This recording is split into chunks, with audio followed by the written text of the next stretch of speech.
and welcome everyone. Thank you for joining us today for our session, How Assessments Strengthen Your Company. We are really excited to have you here, and we are looking forward to a wonderful 30-minute webinar with you.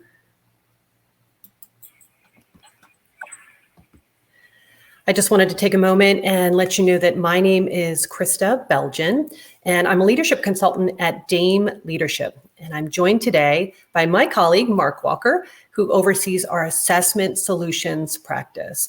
So we are excited that so many people are joining us. And as we start our webinar series today, we're going to focus on bringing tools for your journey to become a better and more purposeful leader. So before we dive into our topic, there are some obvious housekeeping items. First, we do want to let you know that this session is being recorded and it will be provided to all attendees and registrants for this session. And we'll make sure to get that out to you as soon as possible following the completion of this webinar. Also, we have a dedicated Q&A section at the end of our session today. So please feel free to throw any questions into comments or hold those until the end of our session, and we'll have plenty of time to talk through your questions. Mark and I will be monitoring the chat box, and we'll respond at that Q&A time. At this point, Mark, would you like to set up the background for our session today? Absolutely. Thank you, Krista. And I also want to reiterate, your thanks to everyone who's joining us today. So thank you, everybody. Today, we're going to provide a sneak peek into the use of assessments by companies which help strengthen the various business decisions that they face every single day, such as who do I hire? How can we effectively train our teams? And who are our leaders and how do we nurture them? We've got some great examples and case studies to share, so I'm excited to start diving in.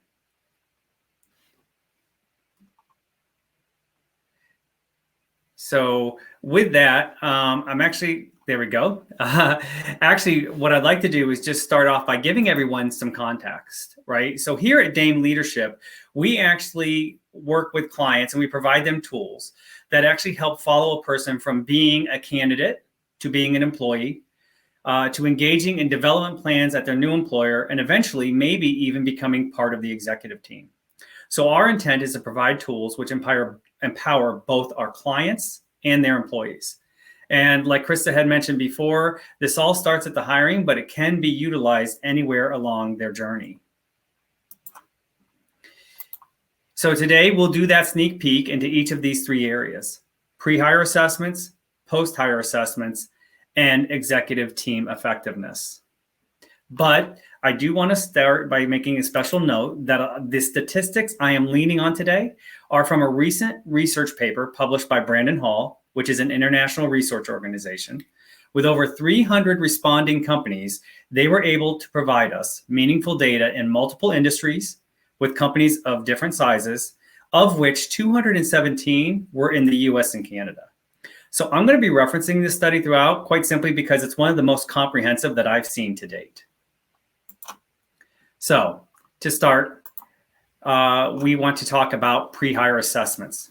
This is the point of the employee life cycle where you don't yet know someone, but desperately need to know as much as you possibly can. It seems like obvious questions, but why do our clients use assessments in the hiring process, and how? Well, if we look at the impact and base it on the research that's provided, we know the importance of using assessments during the pre-hire process has an impact in terms of quality of hire and employee retention. In fact, when you compare companies who use them versus those who don't, we see an improvement of 44% versus 32% when all other factors are remain consistent for quality of hire, and 32% versus 23% when we discuss employee retention. But what's more interesting is when a company actually compares the impact to themselves, where the only thing that they are changing is the use of assessments to fit the position and their culture.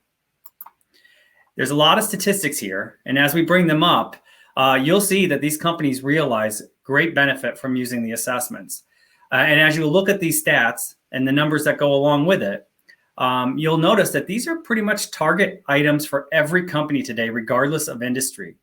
A lot of companies are looking to improve the quality of hire. And as you can see here, these companies realized a 68% improvement. A lot of people are also trying to find better ways to improve the time to proficiency. How quickly can we get someone up to speed at the job they're being employed for? And we've seen that these organizations saw a 37% improvement in that area, but also employee turnover, right? We know that when we start using assessments to help out employees, that they tend to stay, that they tend to feel more committed and loyal to the organization. And then we see a 41% reduction in turnover when we look at that. So understanding why clients use assessments, those lovely statistics we just shared, the question is how many organizations are actually doing them? And unfortunately, that number is still relatively low.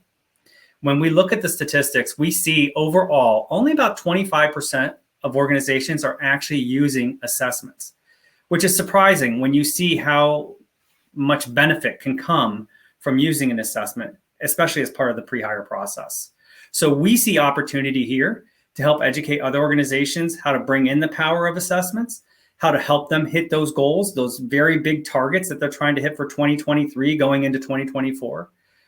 Again, we're going to reference these statistics in the next section as well, but it is worth noting only 25% of the organizations are currently using pre-hire assessments.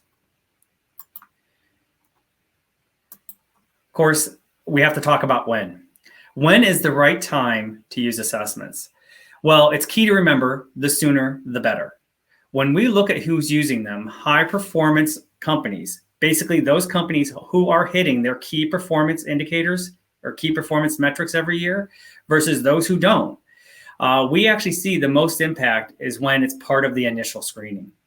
I've had the opportunity over the last several decades to work with many companies specifically on this issue. And what I've seen is that if we do it later on in the process, something that we refer to as commitment bias starts to creep in. The longer we engage with a candidate and the longer and more time that we spend with them, things like interviewing, background screening, drug testing, physicals, it becomes harder and harder for us to believe that an assessment may tell us they're not the right fit. So what clients tend to do is actually convince themselves or talk themselves into the idea that we couldn't have spent this much time with this candidate only to find out that they're not going to succeed here. So in essence, they do end up bringing someone on that may not be a good fit for their team. So again, the sooner the better, and the less time and effort you may spend on someone who ultimately may not be the best fit for that organization. And last, I do want to share in this section, I should say, really, there's a lot of pre-hire assessments out there.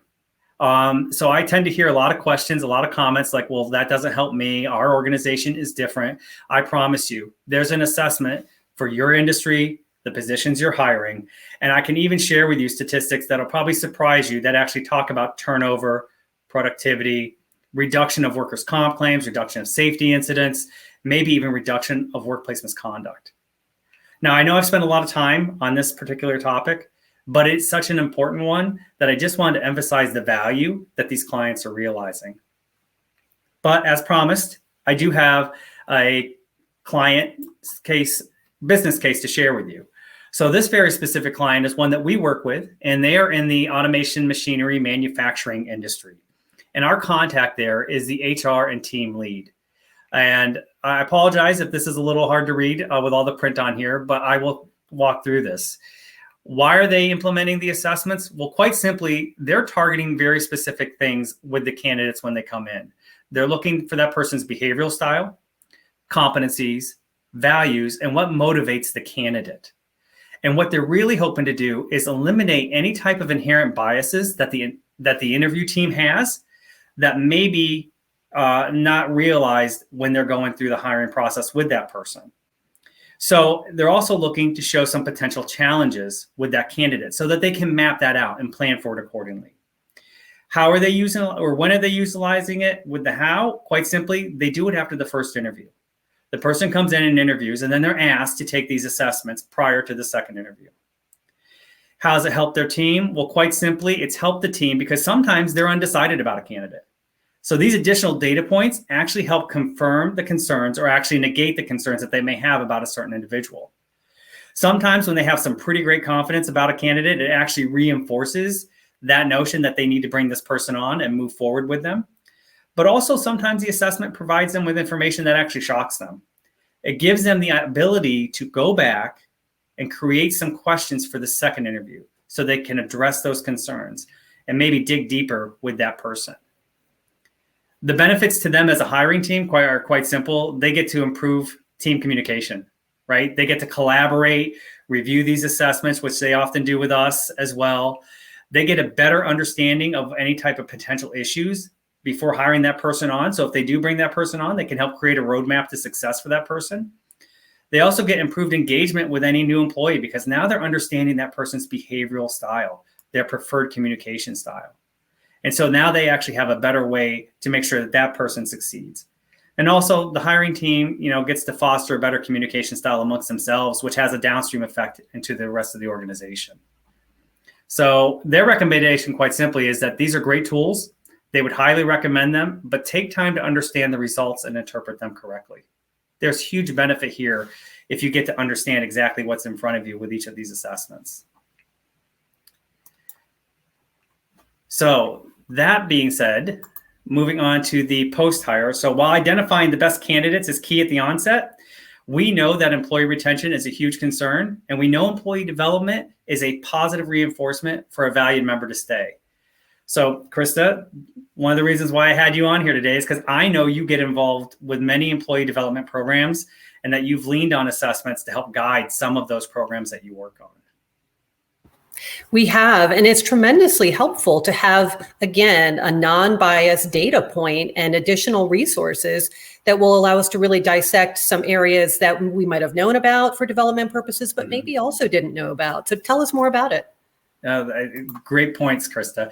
So we'll definitely dive into that and how that gets used. And really the way clients are using it today, they're actually using those data points, actually sitting down and talking to the employee themselves and actually collaboratively creating a development plan for, let's say, this year or next year to make sure that that employee gets to where they want to go, where they're at. Right? What are their aspirations? Where do they want to be within the organization? What role do they want to serve in the future?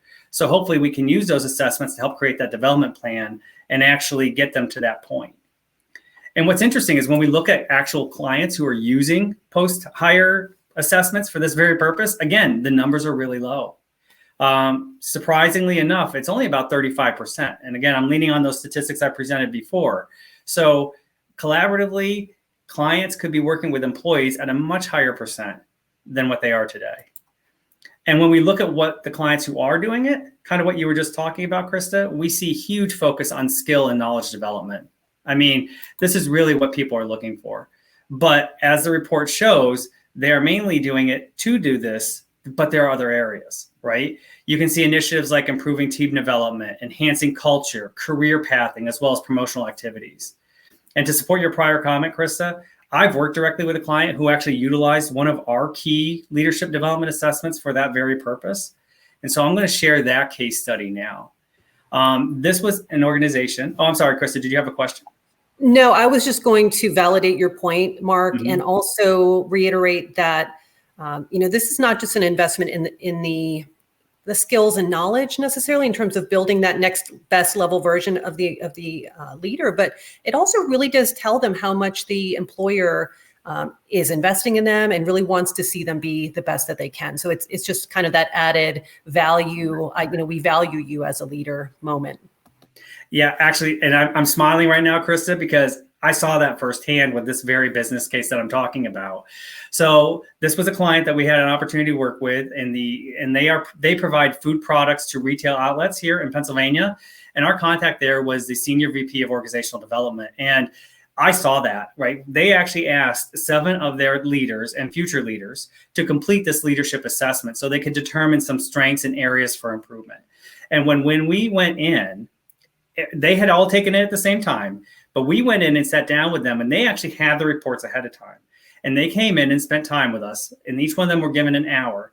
And they were so excited to do that with us, to actually sit down, ask questions, understand what these reports meant, and acknowledge that some of the strengths they knew were strengths. But more importantly, some of the gaps, if we call them that, they didn't realize were gaps. And so they actually saw these as huge opportunities. And I will say, a lot of them were so grateful that the company was willing to do this with them and do this for them that, they were just all smiles the entire time. And so basically what we did with them is review those. And then after answering those questions, like we said before, we were actually able to highlight next steps for personal development. And so how did it help them? Well, the team, after we left, got to meet with their organizational development team and basically on one-on-one sessions laid out their own individual development plan, especially for 2023. And so whatever they get accomplished in 2023 is great, but it also lays the groundwork for 2024. So some of the team benefits there is that they all now started to have an awareness of the gaps for each team member. And not only that, they've seen some anecdotal changes, but I will say it has been only a short time period since we went through this process. So maybe more are coming, but the fact is huge positive impact for this team of leaders. And it was really inspiring to spend the day with them. I gotta be quite honest with you. The recommendation from the senior VP though was quite simply that I'm a big fan of assessments and identifying our own strengths and weaknesses. However, it is critical to follow up with actionable items, courses, whether they be online or in person, coaching sessions with an experienced person, and deliberate efforts to change in needed areas. And that's an important part of this process, right? You can use the assessments. You can actually sit down and go through them and understand them and analyze them. But the plan afterwards is very important, especially when you're talking about future leaders. So again, I was so grateful to work with the client in this aspect. And I'm glad you brought that up, Krista. Yeah, and it's so encouraging to see clients really taking time and effort, intentional effort, to look inward and develop their future leaders, or maybe upskill their existing leaders to be even more strategic and focused on how they can improve on the job. So this is wonderful information. Yeah. Well, and it kind of leads right into our next one, right? The executive team effectiveness, because the executive team a lot of times doesn't become the executive team overnight. They're grown, they're nurtured throughout the process while they are at your organization. And if we actually look at the impact here, again, based on this study and what we had seen, key performance indicators here, clients who meet those KPIs, they are using assessments at the executive level, the manager level, and the emerging leader level. And these assessments, there's multitudes of them, but they're very focused and they're really helping these people become better leaders. They're focused on things like communication style, competencies, executive team alignment, and even things like emotional intelligence and self-awareness. There's just so much that can be done, and we can do them as people start presenting themselves as being future leaders within an organization. And really, this leads us into my next business case, right? So this is the last client story I have to share with all of our attendees, but it is basically about merging executive teams, right? Bringing new members in, bringing teams together. While this may not be a common occurrence for most, when the time comes, it can be stressful and it can actually be a vulnerable time for a company. So, and here's the experience that we had working with one of our progressive clients. So this client here specifically is in the mechanical services and specialty contractors division. And our contact there was the VP of people and culture. And so they were actually working on bringing two executive teams together. And what did they want to do by actually having these people go through these assessments? Well, they were looking to seek some baseline tendencies to see how the leadership teams interacted today as they are and how they may interact when they come together. They were actually more concerned even on how they interacted with employees and their own self-awareness. Again, how can we lay the groundwork so all of us can be more self-aware and actually become more engaged with the employees that we represent?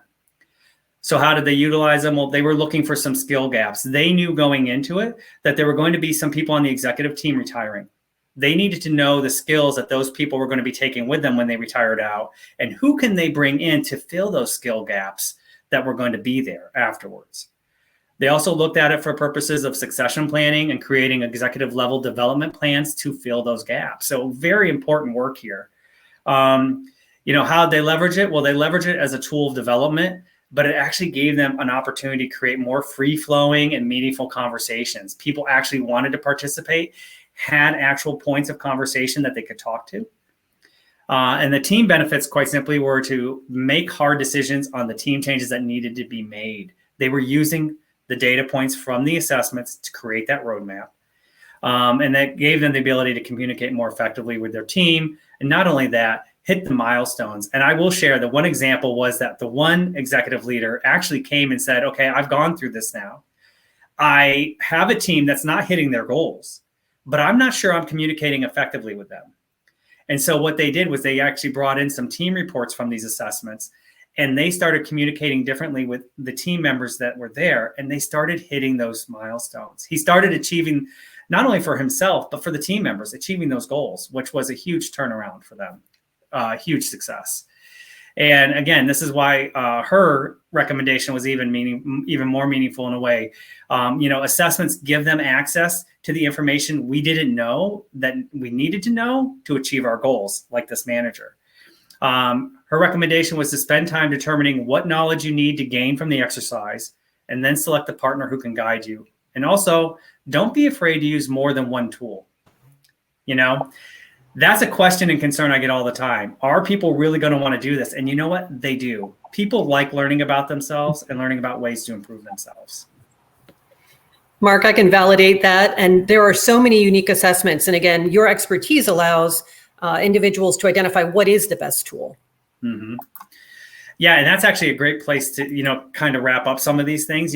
Pre and post hire assessments, there are many of them. There's a large breadth of them. You just want to make sure that what we're looking for it ensures quality and the fit of hire for you, but also it's going to achieve the goals you're looking for. Like, what are the goals that you have at the outset of this? We want to make sure we get the right assessments for you. You want to consider how they're administered, how they're chosen.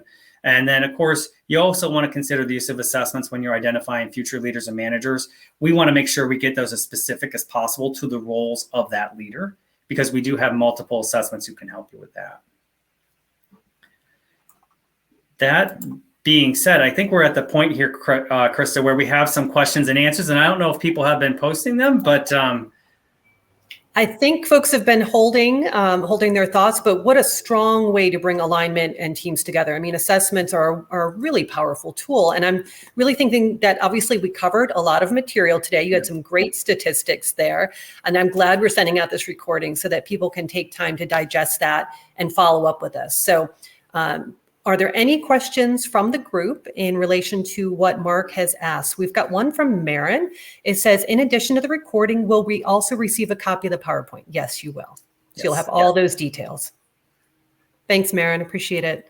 Mm-hmm. What other questions might you have? Again, we've got the 3 areas. You've got pre-hire, anything that you want to question, or if you're wondering about related to finding that right fit, that right candidate for you. Post-hire, in terms of figuring out various elements that'll help you keep folks engaged, moving forward in their career path, and then that executive focus. How can your strategic organization get to the next level? You're welcome, Marin. Thank you. Well, I'll say, Krista, on that, one question that I get a lot is, leaning back onto candidate engagement. Will people actually complete these process, and will they actually, do it as part of the hiring process, or will you lose a candidate? But the fact is, you won't lose the candidates who really want to be there, who really want to actually be a loyal member of your team. I can share with you that I've done studies with clients where I see that once someone clicks on that link, you'll see like a 90% completion rate for the serious candidates. And they look at it as an opportunity, as a point of engagement, that you're interested enough in them that you're actually sending this out to them to do that. And I think that that's something that you should not be so concerned with if we see the positive results of all these other clients. Absolutely. Thank you. And again, I think there are 2 questions from Tom. How often do you recommend conducting leadership assessments is part 1. So if you want to answer that first, Mark. Sure. So, that's a great point. Typically, we wouldn't recommend doing it any less than 12 months, right? We know significant, meaningful change does not happen for a person in less than a 12-month period of time.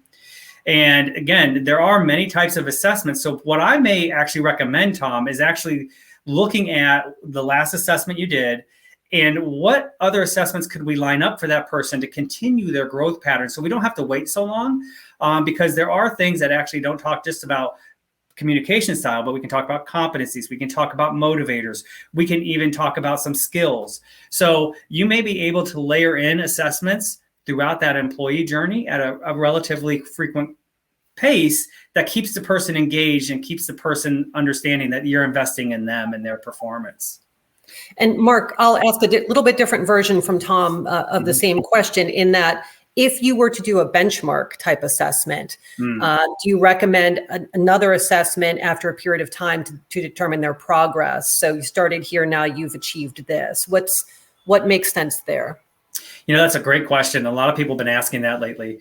And so we have some great, what we call 360 assessment tools that actually, if someone goes through the assessment process and actually does lay out a personal development plan and lays it out over the next 6 to 12 months, maybe the best way to actually do it is actually issue out a 360 assessment to not just yourself, but also to those people that work with you and that work for you, or maybe that you work for, and actually get their feedback. Have they seen the improvement that you were working for? Have they seen the changes that you were looking to do?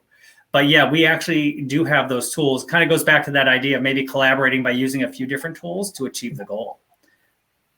Absolutely. And this is one important point. Thank you for the question, Tom. Great question.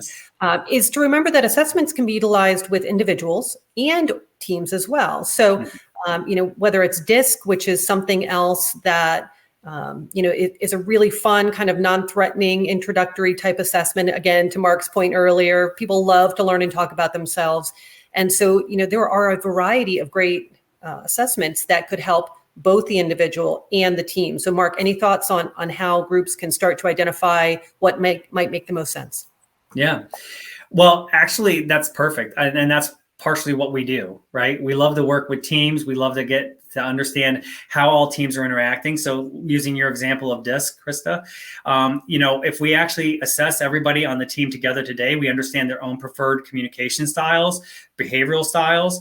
We even have something that can actually come in and talk about what motivates each individual. And then once we understand the team and how we can coach the team together to be more effective, as you start using that kind of a tool for pre-hire, you know how they're going to integrate with the team. So if we start using the DISC as a pre-hire tool, which many of our clients do today, you understand how that's going to interact with the team members who are already there. So that's actually a great conversation, and we would love to have that conversation with any client. But yes, the team aspect of this is huge, and it actually can be brought in to the pre-hire practice as well once you understand what works well for the team. Great question. So Mark, we're already at 2:30. That time went so quickly. And again, this is the first in a series. So we want to make sure to let you know to keep an eye out for additional resources like this. I've truly enjoyed tapping into this vast experience with you, Mark. Thank you. And I appreciate all the information that you've put out in this series. Thank you as well, Krista. I'm looking forward to doing more of this with you. And as she is mentioned, we're going to be doing a series, but by all means, our contact information is here. You can reach out to anyone at Dame Leadership. We're happy to answer any questions. We're here as a resource for you. We just want to bring tools to help you to become a more purposeful leader. So by all means, we are here and we'll give you our ear and give you our advice. So don't hesitate to reach out at any time. Yep. And we will be sending out future invites. So keep an eye out for those. And if there's anything that we can do to assist, please don't hesitate to reach out to Mark, myself, or any of the Dame Leadership team members. Thank you so much. Thank you, everyone.